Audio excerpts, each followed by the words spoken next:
అందరికి నమస్తే. కాళేశ్వరం కేసు పైన హైకోర్టులో విచారణ జరిగింది. అప్పుడు సెప్టెంబర్ 1కు పోయినారు కదా కేసీఆర్, హరీష్ రావు. అసలు ఈ పీసీ ఘోష్ కమిషన్ రిపోర్టు దాన్ని ఇన్వాలిడ్ రద్దు చేయండి అని చెప్పేసి పోయినారు వాళ్ళు. దాని మీద విచారణ అప్పుడు వాయిదా వేసిండే, ఇప్పుడు విచారణ జరిగింది. గవర్నమెంట్కు వీళ్ళు అడుగుతున్నారు దీన్ని రద్దు చేయమని, ఇది సరిగా చేయలేదని చెప్పి కోర్టుకు వచ్చిర్రు. మీరు రిప్లై చేయమని ఆ రోజు చెప్పింది. ఇవాళ ఏం చెప్పింది తెలుసా కోర్టులో? మాకు ఇంకా 2 వారాల టైం కావాలన్నది. కోర్టు ఏం చేసింది తెలుసా? మీ ముఖాలు 2 వారాలు కూడా మీరు వేయలేరు. దీన్ని చూస్తుంటే 4 వారాలు టైం తీసుకోండి, నెల టైం తీసుకోండి, నెల వారం రోజులు టైం తీసుకోండి, కానీ ఈసారి ఖచ్చితంగా రిపోర్ట్ తరమ్మని చెప్పింది. ఈ వార్త ఎంత కీలకమైందంటే వీళ్ళు ఎంత వీళ్ళ సీరియస్నెస్ ఏంది అసలు కాళేశ్వరం విషయంలో.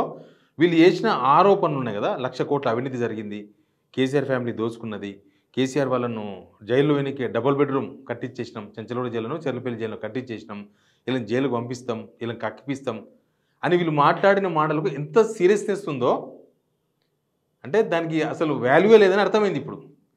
లేకపోతే గవర్నమెంట్ అంత కేసు పెద్ద కథ నడిపించి దాదాపు 17 నెలలు విచారణ చేయించి దానికి 115 మందిని పిలిపించి కేసీఆర్ను రప్పించి హరీష్ రావును పిలిపించి ఇక మేము విజయం సాధించామని చెప్పుకున్నారు.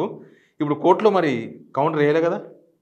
అది ఎందుకు రద్దు చేయకూడదో వాళ్ళు రద్దు చేయమని అడుగుతున్నారు. ఎందుకు రద్దు చేయకూడదో గవర్నమెంట్ చెప్పాలే కదా, చెప్పలేదు. టైం అడిగిర్రు, ఇక ఇప్పటికే వేసేది ఉండే 2 వారాలు టైం అడిగితే 4 వారాలు తీసుకో టైం, కానీ ఈసారి ఖచ్చితంగా కౌంటర్ వేయమని అడిగింది హైకోర్టు. అన్ని విషయాలు మాట్లాడదాం. కాళేశ్వరం విషయంలో వీళ్ళు వేస్తున్న రంగులు, వీళ్ళు చేస్తున్న ఆరోపణలు, వీళ్ళు చేస్తున్న విమర్శలు అవి ఓన్లీ రాజకీయంగా మాత్రమే వీళ్ళు యూజ్ చేసుకుంటున్నారు, కానీ అది నిజానికి ప్రూవ్ చేయలేకపోతున్నారు. వీళ్ళు దాన్ని రుజువు చేయలేకపోతున్నారు. ఆ రుజువు చేయలేనప్పుడు అవి ఉత్త రాజకీయం కోసం అనేది అందరికి అర్థమవుతుంది కదా. అందుకే ఈ వీడియో అందరికి షేర్ చేయండి. కాళేశ్వరం నీళ్లు రావాలి, కాళేశ్వరం బాగు చెయ్యాలి, కాళేశ్వరం నీళ్లు రావాలి అని తెలంగాణ జనం అంతా కోరుకుంటున్నారు. ఆ నీళ్ళతో బతికిన వాళ్ళంతా కాళేశ్వరం ఉంటేనే బెటరు. మొన్న 1 నెల వర్షం పడకపోతే ఏమైంది చూసినాం కదా, వాన పడకపోతే మొత్తం అస్తవ్యస్తం అయిపోయినాం. మళ్ళీ వానలు పడి మనం బతికినాం, కానీ లేకపోతే కరువు వచ్చేది. కాలం బాగుండి వాన పడ్డది, లేకపోతే వీళ్ళు చేతులు ఎత్తేస్తుర్రి. వీళ్ళు ఎండాకాలమే కర్ణాటక పోయి 2 టీమ్స్ నీళ్ళు అడుకొచ్చారు మొన్ననే పోయిన ఎండాకాలంలో, గట్లాంటి బాపతు. కాబట్టి రైతులకు బాగా తెలుసు, అందుకే బాగు చేయాలని కోరుతున్నారు. అట్లాంటి కాళేశ్వరం మీద వీళ్ళు రాజకీయంగా ఎట్లా ఉపయోగించుకున్నారు ఎలక్షన్ ముందు నుంచి ఇప్పటిదాకా, ఇప్పుడు ఏం చేస్తున్నారని చెప్పడానికే హైకోర్టులో జరిగింది. ఒక ఉదాహరణగా మనం చెప్పొచ్చు. ఒకటి, కౌంటర్ వేయాలి. 2 వీక్స్ టైం అడిగిర్రు.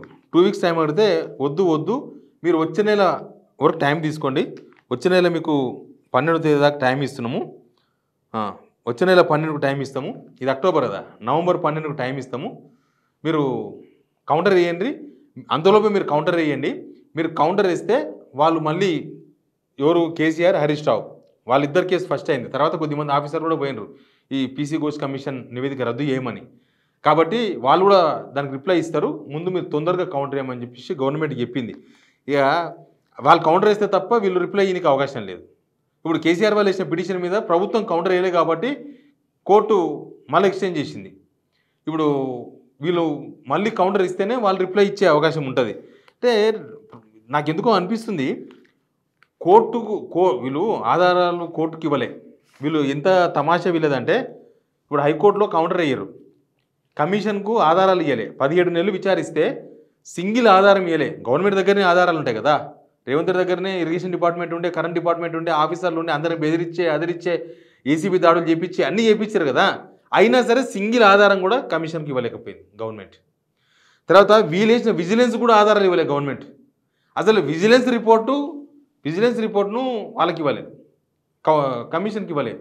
కమిషన్ అడిగి వదిలేసినారు వాళ్ళు. ఈ విజిలెన్స్ రిపోర్ట్ ఇస్తలేదు, గవర్నమెంటే సహకరించలేదు. వీళ్ళు ఇప్పుడు సిబిఐని అడిగినారు, సిబిఐ ఎంక్వైరీ అని అడిగినారు. అసలు దీనికే అయ్యే ఆధారాలు సిబిఐకి ఎట్లకెళ్ళి ఇస్తారో తెలియదు. సిబిఐ ఎంక్వైరీ స్టార్ట్ చేసింది ప్రాథమిక ఆధారాల కోసం స్టార్ట్ చేసింది అన్నారు. అసలు ఆధారాలు వీళ్ళ దగ్గర లేని వాళ్ళకి ఎక్కడి నుంచి వస్తాయి? ప్లస్ ఏసీబీ కూడా విచారణ చేస్తాం, ఏసీబీ అయితే ఇంకా డీప్గా విచారిస్తుందని చెప్పి మళ్ళీ ఏసీబీ అన్నారు. అసలు వీళ్ళ గేమ్ చూసినారు, వీళ్ళ డ్రామా. దానిలో ఏముందో ఏం లేదో అసలు వీళ్ళే ప్రూవ్ చేయాల్సింది గవర్నమెంటే. ఇప్పుడు ఒక దగ్గర ఒక కేసు అవుతుంది, పోలీసులే ఆధారాలు సేకరించాల్సింది, పోలీసులే కోర్టుకు ఆధారాలు ఇవ్వాలి, కోర్టు బేస్ చూడదు.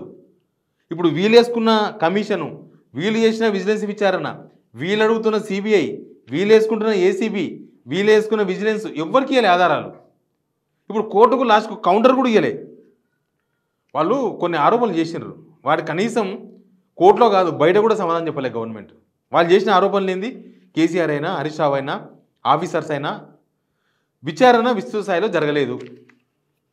వాళ్ళు విచారణ తెలియకుండానే దోషులకు ఎట్టు తెలిసింది కమిషన్? అది క్వశ్చన్. ఎందుకు విస్తృత స్థాయిలో జరగలేదంటే దాన్ని ఎవరైతే కట్టినరో వాళ్ళని విలువలేదు. ఎల్ఎన్టీ వాళ్ళు కట్టిర్రు, ఎల్ఎన్టీ వాళ్ళని విచారించలేదు.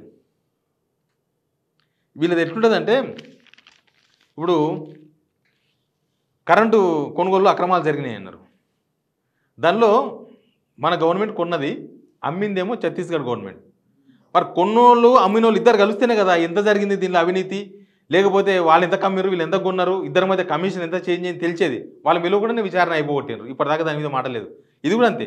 కట్టినోడు ఎల్ఎన్టీ వాడు, ఎల్ఎన్టీ వాడు ఎట్లా కట్టిండు, ఏం సిమెంట్ వాడిండు, ఏం సీకులు వేసిండు, ఏమి ఇసుక పెట్టిండు, ఎంత లోతు తవ్విండు, ఎల్లుండి విలువలే. మరి ఎవరికి కమిషన్లు ఇచ్చిండు? ఎల్ఎన్టీ వాడు ఎవరికైనా కమిషన్లు ఇచ్చిండ్రా? ఆఫీసర్లకు ఇచ్చిండ్రా? కేసీఆర్కి ఇచ్చిండ్రా? హరీష్ రావుకి ఇచ్చిండ్రా? ఏడుది లెక్క? వాళ్ళని విలువలే. తర్వాత డబ్బులు ఇచ్చిన ఆర్థిక శాఖ సెక్రటరీ ఇప్పుడు సీఎస్గా ఉన్నారు, ఇప్పుడు చీఫ్ సెక్రటరీ ఆయన్నే రామకృష్ణారావు గారు, ఆయన కూడా విలువలే. అప్పుడు చీఫ్ సెక్రటరీగా ఉన్నారు సోమేష్ కుమార్ ఉన్నాడు, తర్వాత మేడముండ్రి కొండోలు, ఎవరిని విలువలే. కొంతమంది రజత్ కుమార్ అని ఒక ఆయన ఇరిగేషన్ ఓఎస్డీ ఉండే, ఆయన బిడ్డ పెళ్లి చేసిండు, బిడ్డ పెళ్లి గ్రాండ్గా చేసిండు ఫలక్నుమా ప్యాలెస్లో. చేస్తే మెగా కృష్ణారెడ్డి వాళ్ళే పెళ్లి చేయించారనేది పెద్ద దుమారం రేగింది, ఆయన కూడా విలువలే. మెగా కృష్ణారెడ్డి వాళ్ళు మొత్తం పంప్ హౌజులు తవ్వింది వాళ్ళే, ఆ కెనాల్స్ తవ్వింది వాళ్ళే, ఆ పంపులు ఏర్పాటు చేసింది వాళ్ళే, వాళ్ళని కూడా విలువలే. ఎవ్వరు విలువకుండా విచారణ చేసిండ్రు. మరి ఇంకా విచారణ చేసినప్పుడు అది పూర్తి స్థాయిలో విచారణ జరిగిందని ఎట్లా అంటాం? పోలీసు కూడా అన్ని రకాలుగా విచారణ చేస్తేనే కదా తెలిసేది ఒక కేసులా. మరి కమిషన్ ఏం రిపోర్ట్ చేయకుండా, అసలు ఏమి విచారించకుండా మమ్మల్ని సాక్షులుగా పిలిచి మమ్మల్ని నిందితులు చేసింది కాబట్టి మేము కోర్టుకున్నామని హరీష్ రావు చెప్పారు. గవర్నమెంట్ కనీసం కోర్టులో కాదు బయట జనాలు కూడా సమాధానం చెప్పలే. ఇంతసేపటికి పొలిటికల్ ఆరోపణలే. 1,00,000 కోట్లు అవినీతి జరిగింది, గోదావరిలో కలిసిపోయినాయి 1,00,000 కోట్లు గోదావరిలో కలిసిపోతే ఇప్పుడు ఆ 1,00,000 కోట్లు 94,000 కోట్లు కట్టిన మలన సాగర్ అవన్నీ ఎట్లా ఉపయోగించుకుంటుందో గవర్నమెంట్ సమాధానం చెప్పదు. 1,00,000 కోట్లు గంగలో కలిసిపోతే ఇప్పటికీ ఆడ నిలిచిపోయినాయి 86 పిల్లర్లో 2 కుంగిపోతే 84 పిల్లర్లు నిఠారుగా నిలిచిపోయినాయి. అంటారు కదా రేవంత్ నిఠారుగా అని, అట్టే నిలిచిపోయినాయి. ఈరోజు కూడా ఇప్పుడు కూడా 4 లక్షల క్యూసెక్ల నీళ్ళు పోతున్నాయి దండకెళ్ళి. మరి అంటే 4 టీఎంసీ ఆల్మోస్ట్ అన్ని నీళ్ళు పోతున్నాయి. అయినా అది ఏం కాలేదు, ఇన్ని సంవత్సరాల్లో ఏమీ కాలేదు. దాన్ని మళ్ళీ కడతాం అని బిడ్లు వేసిండ్రు, వేసి మళ్ళీ పేపర్లో ఏం వార్తలు రాపిస్తుంది తెలుసా? అది కట్టాలంటే మొత్తం కట్టాల్సి వస్తుందేమో, ఈ 2 కడితే ఉండదేమో. వీళ్ళు ఇంజనీర్లే తయారైనరు. ఇట్లా అసలు పొంతన లేదు. కాళేశ్వరం విషయంలో రైతుల నుంచి వచ్చే ప్రెషర్ తట్టుకోలేక, సమాధానం చెప్పలేక రైతులకి ఎందుకు కడతలేరో సమాధానం లేదు ప్రభుత్వం దగ్గర. సమాధానం లేక దాన్ని కడతామని ఒక బిల్డప్ ఇచ్చారు. రేపు లోకల్ బాడీ ఎలక్షన్ కూడా వస్తుంది కాబట్టి రైతులను అట్లా కూడా మభ్యపెట్టొచ్చు అని. కట్టరో వాళ్ళకే క్లారిటీ లేదు. కట్టాలని అందరం కోరుకుంటున్నాం, దాన్ని రిపేర్ చేయాలనే ఉంది అందరికీ. కానీ ఈ గవర్నమెంట్ మాత్రం పొందలేని సమాధానాలు, పొందలేని ఆరోపణలు, పొందలేని విమర్శలు, ఈ పొందలేని కేసులు, అంటే ఇంతసేపటికి దీన్ని పొలిటికల్గా వాడుకునే ప్రయత్నమే తప్ప దీనిలో ఏం జరిగిందో జనాలకు తేలుద్దాం, వీళ్ళ దగ్గర ఏం రుజువులు ఉన్నావో చెప్పే అధికారం వచ్చింది. ప్రతిపక్షం ఉన్నప్పుడు అడ్డమైన మాటలు ఏమైనా మాట్లాడవచ్చు, ఎందుకంటే ఎవరి దగ్గర ఏం ఆధారాలు ఉండవు కాబట్టి. అధికారం వచ్చిన తర్వాత కూడా మీ దగ్గర ఆధారాలు లేవుంటే దాన్ని ఏమని అర్థం చేసుకోవాలి? జనం మీరు కూడా ఏం అర్థం చేసుకుంటారో చెప్పండి. కోర్టులో కనీసం, ఎందుకంటే రేవంత్ రెడ్డి కోర్టుకు పోయి ఏమి ఇయ్యడు కదా, ఒక పెద్ద టీం ఉంటుంది, అడ్వకేట్ జనరల్ ఉంటాడు, జీపీ ఉంటాడు, రకరకాల పెద్ద టీం ఉంటుంది గవర్నమెంట్కి. మరి అంతమంది టీం ఉండి కూడా కనీసం కౌంటర్ ఎందుకు వేయలేకపోయింది? ఏంటి ప్రాబ్లం? గవర్నమెంట్కి వచ్చిన ప్రాబ్లం, వీళ్ళకున్న సీరియస్నెస్ ఏంది? అంటే దీన్ని ఎంతసేపటికి ఇలా గుంజుతా దీన్ని నడిపిస్తూ ఉండాలి, దీన్ని పొలిటికల్గా వాడుకోవాలి. రేపు లోకల్ బాడీ ఎలక్షన్స్లో ఇదే వాడాలి, రేపు ఇంకో ఎలక్షన్స్ అంటే వీళ్ళు ఏం చెప్పినా ఇంకా జనం నమ్మే పరిస్థితిలో ఉన్నారా? నమ్ముతారా? మీరు కూడా కామెంట్ పైన చెప్పండి. కోర్టుకు కనీసం రిప్లై కూడా ఇవ్వలేనంత వ్యవహారం ప్రభుత్వంలో ఏముంది? వీళ్ళు ఎవ్వరికీ సాక్ష్యాలు ఇవ్వలే, ఇప్పటిదాకా ఎవ్వరికీ ఆధారాలు ఇవ్వలే. దీన్ని ఏ విధంగా చూస్తారు మీరు? కామెంట్ చేయండి. Please subscribe signal TV.